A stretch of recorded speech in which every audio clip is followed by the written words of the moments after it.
Good morning, students. In today's lecture, we are going to solve examples on moment of inertia. But now the shape of the figure or the geometry is either of a symmetrical type or unsymmetrical type. Okay, so read the problem.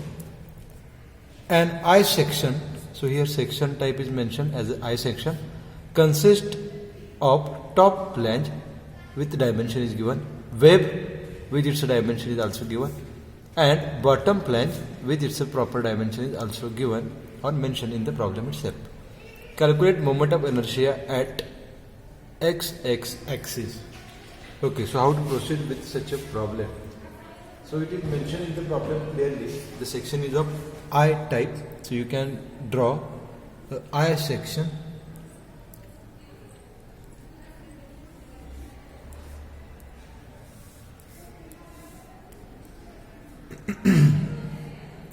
So this is the I section.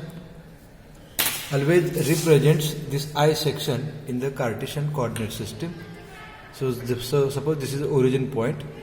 So this could be your x-axis and this could be the y-axis. So represent your given geometry into x and y coordinate. आता या I सेक्शनचे फ्लॅंजेस किंवा web जे असतात त्यांचं dimension given आहे आपल्याला प्रॉब्लेममध्ये. Start read the problem once again. Top flange 80 by 20 mm. So this is the top flange.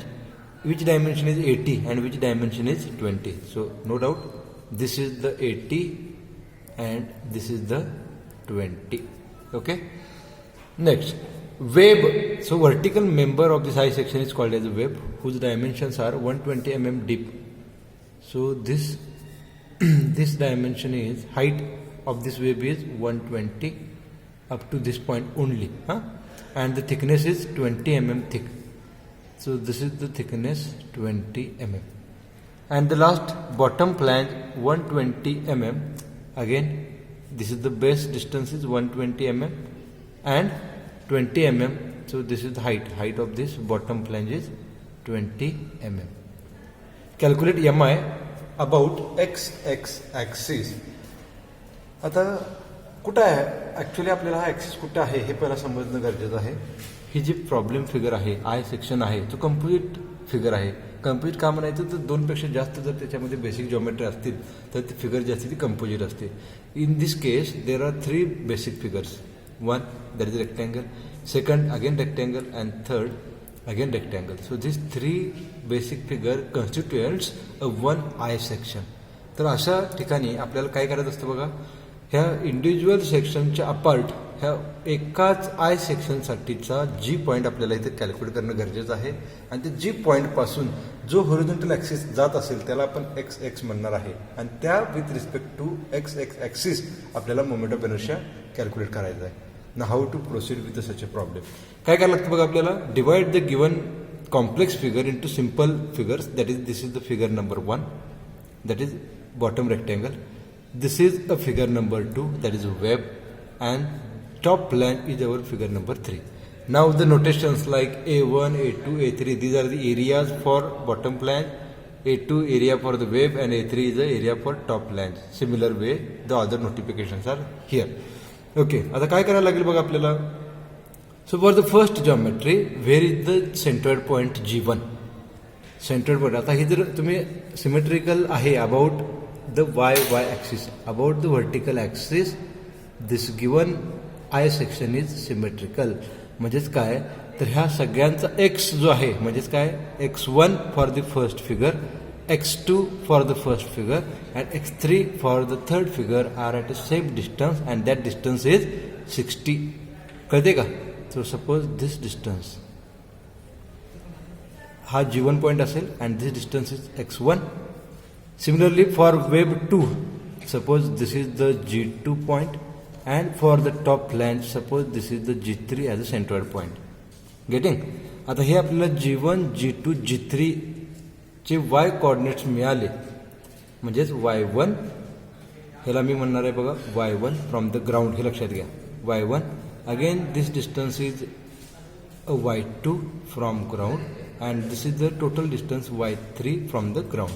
तर अशा पद्धतीने ही y1, y2, y3 हे डिस्टन्स जर आपल्याला मिळाले त्यानंतर आपण काय करणार बघा, तर वाय बार हा जो आपण जो काही कॉमन सेंट्रॉइड पॉईंट असेल या तिघांचा मिळून एक जो कॉमन पॉईंट असेल जी, त्याचा आपण वाय डिस्टन्स कॅल्क्युलेट करणार आहे. कसा प्रोसीड करतोय प्रॉब्लेमकडे लुक. काय करूया बघा, आपण पहिला जे काही आपल्याला गिवन डेटा आहे तो पहिला मेन्शन करून काय करूया, कॅल्क्युलेट करून घेऊया. As I told you, this is the my first figure, this is second figure and this is third figure. So area A1 for the bottom plan काय असतो, area B into D. What is B? B is 120, D 20. So all dimensions are given to you.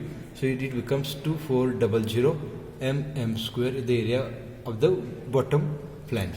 A2 that is area of web which is again a B into D. किंवा मी B1 D1 म्हणतो, B2 D2 म्हणतो. B2 D2 किती आहे, sir 20 into again a 120. So it becomes again a same 2400 mm square. हे झालं B dimension and this is the D dimension. Similarly for A3 that is a top flange, B3 into D3. B3 किती आहे 80 into D3 आहे 20. It becomes 1600 mm square. तर हे होते areas. Now हा जो का आपण सेंट्रॉइडल पॉईंट G1 म्हणतो, so this is the G1 centroidal point for the first figure only. लक्षात घ्या, G2 हा जो आहे तो सेंटर पॉईंट आहे for the second figure only. तर ह्यांचे आपल्याला Y1, Y2 आणि Y3 असे 3 डिस्टन्सेस फाइंड करायचे आहेत. तर Y1 काय येईल सांगा, Y1 हे काय असतं, it is a D/2, that is D1/2. First फिगरसाठी D1 किती आहे, हाईट 20, सो 20/2 म्हणजे किती आलं बघा, 10 mm. तर हा जो G1 पॉईंट आहे तो ॲट X1 आणि Y1 वरती आहे. म्हणजे G1 पॉईंटचे कोऑर्डिनेट्स असणार आहेत X1, Y1 आणि ते किती असणार सांगा. X1 मी तुम्हाला सांगितलं की half of this 120 that is 60 and Y1 जो आता आपण कॅल्क्युलेट केला 10. हे झाले ह्या G1 पॉईंटचे कोऑर्डिनेट. X असेल 60 आणि Y असेल 10. नाव similarly find the Y2. Y2 काय आहे, तर G2 पॉईंटचे डिस्टन्स आहे. G2 पॉईंटचे डिस्टन्स आहे फ्रॉम होरिझॉन्टल ॲक्सिस. तर हे डिस्टन्स कसं असणार आहे बघा, तर इथंपर्यंत जे डिस्टन्स आहे दिस डिस्टन्स रिमेन्स कॉन्स्टंट 20. आता इथून पुढं तो हाफ ऑफ द डेप्थ असेल D/2. सो डेप्थ आहे 120. So 20 + 60 it becomes 80 mm. कळते, म्हणजे G2 जो सेंट्रॉइडल पॉईंट आहे वेबचा त्याचे डायमेन्शन्स असणार आहेत X2, Y2. That is X2 is same 60 and Y2 is calculate केला आपण 80. कळते का. सिमिलरली Y3 इज, आता हा जो G3 पॉईंट आहे त्याचा डिस्टन्स पाहिजे फ्रॉम X. तर हे 20 फिक्स्ड आहे प्लस हे 120 फिक्स आहे. तर हे पहिलं आपल्याला ॲड करून घ्यायला पाहिजे 20 + 120 आणि इथून पुढे मग तो कितीवरती असणार आहे बघा, D/2. D किती यायचा 20/2, D3/2 म्हणून यायचा. आता ते after solving this you got the Y3 as 150 mm. म्हणजेच हा जो G3 पॉईंट आहे टॉप फ्लॅनचा सेंट्रल पॉईंट त्याचे कोऑर्डिनेट्स असतील X3, Y3 आणि आता X3 कॉमनच आहे प्रत्येक वेळी, तो किती आहे 60 आणि Y3 आता आपण कॅल्क्युलेट केला 150. तर असे हे आता झाले इंडिव्हिज्युअल जे काय आपले बेसिक फिगर आहेत रेक्टँगल त्यांचे आपण कोऑर्डिनेट्स फाइंड करून घेतले. आता ह्या Y1, Y2, Y3 वरनं एक तुम्ही कॉमन Y बार फाइंड करू शकता. हा आता Y बार म्हणजे काय, ह्या तिन्ही बॉडींसाठी एकच G पॉईंट असेल सेंट्रॉइडल पॉईंट. त्या पॉईंटचे X आणि Y कोऑर्डिनेट ज्याला आपण X बार आणि Y बार म्हणतोय. ओके, सो Y बार हे कसं कॅल्क्युलेट केलं जातं बघा, तर सेंट्रॉइडल पॉईंटचा हा तुमच्याकडे फॉर्म्युला असतो A1 Y1 + A2 Y2. जेवढ्या फिगर्स आहेत तेवढे एरिया घ्यावे लागतील divided by A1 + A2 + A3 हा तो फॉर्म्युला आहे. ओके, आता A1 आणि Y1, A2 Y2, A3 Y3 हे सगळं तुम्ही इथं ऑलरेडी कॅल्क्युलेट केलेलं आहे. सगळ्या फॉर्म्युल्यामध्ये पुट करा, तुम्हाला Y बार मिळून जाईल 71.25 mm. आता हा कुठून असतो, फ्रॉम OX ॲक्सिस म्हणजेच होरिझॉन्टल ॲक्सिसपासून. हा जर OX ॲक्सिस असेल तर OX पासून Y जो असेल आपला तो किती अंतरावरती असेल बघा, 71.25 एवढ्या अंतरावरती असेल. आता एक तर लक्षात घ्या, हा Y बार पॉईंट मला ह्या फिगरमध्ये दाखवायचा आहे. तर Y2 किती आहे बघा, Y2 आहे 80. म्हणजे ह्या 80 पॉईंटच्या तो खाली असेल, 80 पॉईंटच्या तो खाली असेल इथं. फॉर एक्झाम्पल इथं लक्ष द्या सगळ्यांनी, जो G2 पॉईंटच्या खाली मी जो पॉईंट दाखवला आहे तो आहे point G.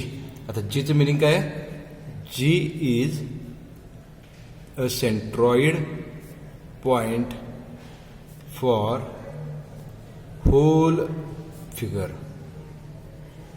Not for individual. इंडिव्हिज्युअलसाठी हा G1 आहे, G2 आहे, G3 आहे. पण कंबाईनली आपण जेव्हा विचार करतो त्यावेळी त्याचं सेंटर कुठे येणार आहे बघा, ॲट दिस पॉईंट G. आणि ह्या Gचे कोऑर्डिनेट्स काय असणार आहेत, जीचे कॉर्डिनेट असणार आहेत एक्स बार आणि वाय बार. आता एक्स बार पण जर x1 x2 x3 जर सेम असतील तर एक्स बार सुद्धा सेमच येईल ॲज दॅट ऑफ 60 आणि वाय बार आता आपण कॅल्क्युलेट केला 71.25 mm. या अंतरावरती आपल्याला ह्या होल बॉडीचा सेंटर पॉईंट असेल. आता ह्या जी मधनं जे होरिझॉन्टल ॲक्सिस पास झालेला आहे हा होरिझॉन्टल ॲक्सिस आहे बरोबर. Centroidal axis X X horizontal आहे म्हणजे त्याला एक्स एक्स म्हणायचं. With respect to this X X we want to find the moment of inertia. हा आपल्याला प्रॉब्लेम आहे. Calculate moment of inertia at the rate X X axis. Sir X X कुठं आहे तर त्यासाठी पहिला आपल्याला जी फाइंड करायला पाहिजे. एकदा का जी पॉईंट मिळाला की तर ह्या जी मधनं जाणारा जो होरिझॉन्टल ॲक्सिस असेल तो असेल एक्स एक्स. तर ह्या विथ रिस्पेक्ट आपल्याला काय करायचं आहे बघा मोमेंट ऑफ इनर्शिया कॅल्क्युलेट करायचं आहे. तर इथून पुढे आपल्याला काय करायला लागेल बघा आता moment of inertia of this first figure with respect to x x, moment of inertia of this second figure that is wave about the x x axis and moment of inertia of this top plane with respect to x x axis. तर अशा पद्धतीने आपल्याला सम घ्यावी लागेल म्हणजे आपला problem कसा होईल बघा. तर I X X is equals to I X X 1 plus I X X 2 plus I X X 3. Getting. आता याच्यामध्ये आय एक्स एक्स कसा कॅल्क्युलेट करायचा तर आय एक्स एक्स असणार आहे अगेन. आता इथं लक्ष द्या फक्त हे बॉटम प्लॅनचा विचार करा. बॉटम प्लॅनचा मोमेंट ऑफ इनर्शिया काढायचा आहे अबाउट एक्स एक्स. तर इथं तुम्हाला हा ॲक्सिस माहीत आहे ह्याला आपण x1 x1 म्हणतोय बरोबर का.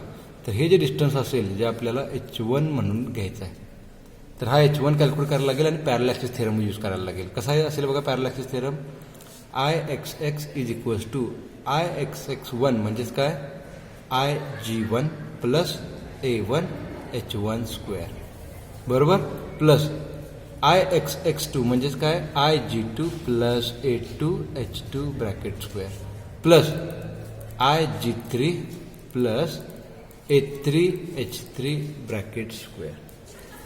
तर अशा पद्धतीनं आपल्याला फॉर्म्युला इथे यूज करायला लागेल. ना आय जी 1 तुम्हाला माहिती आहे की रेक्टँगल आहे. पहिली फिगर आपली रेक्टँगल आहे. रेक्टँगल सगळ्याच फिगर आपले रेक्टँगल आहे. तर रेक्टँगलचा जे आपण एक्स एक्स काढतो त्यावेळी तो BD3/12 हा त्याचा फॉर्म्युला आहे. BD3/12. A1 आपण कॅल्क्युलेट केलेले आहेत. आता आपलं जॉब काय राहतो बघा तर h1 फाइंड करायचं म्हणजे हाईट किंवा डिस्टन्सेस असतात. h1 म्हणजे काय असतात डिस्टन्सेस असतात बिटवीन टू ॲक्सिस. आता इथे फिगरमध्ये h1 तुम्हाला मी दाखवलेलं आहे बघा. h1 हे डिस्टन्स कसं मिळेल आपल्याला तर मला इथलं जे y2 आहे त्यातून हा y1 मायनस करायला पाहिजे. y2 मायनस y1 म्हणजे आपल्याला काय मिळून जाईल किंवा y2 म्हणण्यापेक्षा याला मी y बार म्हणणार. आता y2 नाही तो y बार आहे. जी मधनं जाणारा बरोबर जी मधनं जाणारा तो y बार आहे. तो y बार मायनस y1 y बार आपल्याकडे आहे 71.25 मायनस y1 आपण कॅल्क्युलेट केलेला आहे 10. So it becomes 61.25 mm.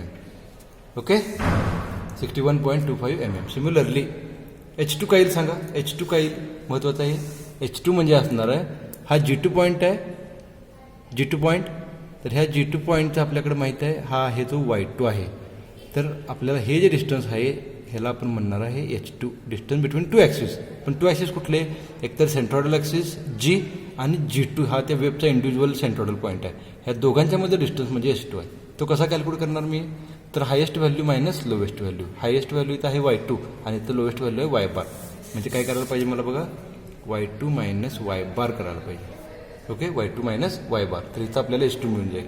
Similarly h3 calculate करायचं आहे मला. h3 कॅल्क्युलेट करताना this is our third figure. Third फिगरचा इथं आहे तो आहे y3 फ्रॉम द ग्राउंड हा y3 इथं आहे. तर ह्या y3 आणि हा जो g आहे ह्याचा डिस्टन्स आहे y बार. तर एवढं डिस्टन्स म्हणजे आपलं असणार आहे h3. हे जे डिस्टन्स आहे हे असणार आहे h3. तर h3 काय येईल बघा h3 येईल y3 मायनस y बार. h3 येईल y3 मायनस y बार. आता सगळ्या व्हॅल्यू काय करूया आपण ह्या फॉर्म्युल्यामध्ये पुट करूया आणि याच्यामध्ये तुम्हाला मी परत क्लिअर करतो. IG1 किंवा IG2 किंवा IG3 ह्याचा फॉर्म्युला असणार आहे BD3/12. ओके IG1 काढत असताना तुम्हाला B1 D1 घ्यायला पाहिजे. IG2 काढत असताना B2 D2 घ्यायला लागेल आणि IG3 कॅल्क्युलेट करत असताना B3 D3 घ्यावं लागेल या फॉर्म्युल्यामध्ये. ओके तर आता आपण रिराईट करूया हा फॉर्म्युला. ह्याला मी इक्वेशन नंबर 1 म्हणतो. So equation number 1 becomes IXX is equals to IG1 म्हणजे काय असणार आहे बघा मी परत लिहितो formula B1 D1 cube by 12 plus a1 h1 square, a1 h1 square, sorry फक्त h1 चा स्क्वेअर आहे, ब्रॅकेटचा नव्हे. Write the formula carefully. Second IG2 असणार आहे b2 d2 cube divided by 12 plus a2 h2 square, square of h2 only. Okay, plus आता हा IG3 काय असणार आहे, b3 d3 cube divided by 12 plus a3 into h3 आणि h3चा फक्त square. तर अशा पद्धतीने आपला हा फॉर्म्युला तयार होईल, कम्प्लीट होईल. आता याच्यामध्ये सगळ्या व्हॅल्यू ज्या आहेत ते तुम्हाला गिवन आहेत इन द प्रॉब्लेम. म्हणजे काय b1 d1 काय आहे ते तुम्हाला मी एरिया कॅल्क्युलेट करताना दाखवलेलं आहे. b1 d1 काय आहे तर 120 आणि 20 हे b1 d1 आहे. तर इथं प्रॉपर व्हॅल्यू सगळे आपल्याला पुटअप करायचे आहेत, जे आपण ह्याच्या आधी काय केलं बघा, फाइंड केलेले आहेत किंवा कॅल्क्युलेट केलेले आहेत. सो IX बिकम काय येतं बघा, b1 d1 120 इंटू 20 चा cube divided by 12 plus bracket properly use करा, ब्रॅकेटचा यूज करूनच सॉल्व करायला घ्या, otherwise it is the chances to get the wrong answer.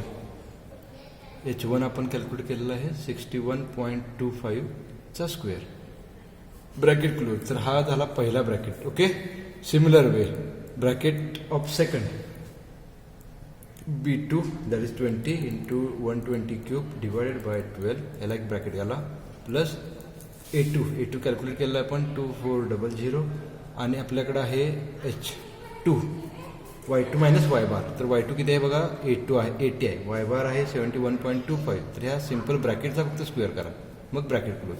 अशा पद्धतीने आपलं सेकंड ब्रॅकेट येईल. Plus third bracket b3 d3 आहे 80, d3 आहे 20 चा cube divided by 12 plus area 1600 into h3 आहे, h3 किती आहे बघा, h3 आहे y3 मायनस y बार. तर आपल्याकडे y3 आहे तो 150 मायनस y बार आहे 71.25 याचा square. Okay, close the bracket. ह्या सगळ्या व्हॅल्यू आता काय करायचं बघा, स्टेप बाय स्टेप सॉल्व करा. For the first bracket IX become 9.01 into 10⁶ plus second bracket 3.063 into 10⁶ plus 9.975 into 10⁶. Now the final answer becomes 22.048 into 10⁶ and mm⁴. So this is the moment of inertia of the whole figure about the horizontal axis xx. I hope you are getting with this example. एक लक्षात घ्या, ह्या एक्झाम्पलची length फक्त मोठी आहे. Once you got the clear idea how to proceed with this problem. Okay, step by step approach ठेवा, कुठेही confuse व्हायची गरज नाही आहे. स्टेप बाय स्टेप अप्रोच, आपल्याला कुठंपर्यंत प्रॉब्लेम सॉल्व्ह करायचा आहे किंवा काय आपल्याला फाइंड करायचं आहे हे पहिलं समजून घ्या प्रॉब्लेम रीड केल्यानंतर, and then solve the problem step by step. Okay, परत एकदा माझी तुम्हाला लोकांना सूचना असणार आहे, प्रॉब्लेम पहिला लिहून काढा, एकदा तुम्ही हा व्हिडिओ बघा, then try to solve by your own. Okay, हा जो प्रॉब्लेम आहे तो स्वतः सॉल्व करायचा प्रयत्न करा. ज्या ठिकाणी तुम्ही स्टॉप व्हाल, प्रॉब्लेमला अडचण येईल तुम्हाला, you can refer the video, you can start the video, you can see the video and then again proceed की how approaches towards our end answer. I hope तुम्हाला हे एक्झाम्पल अतिशय चांगल्या पद्धतीने समजलं असेल. आत्ताच्या व्हिडिओला आपण इथे थांबूया. Thank you very much.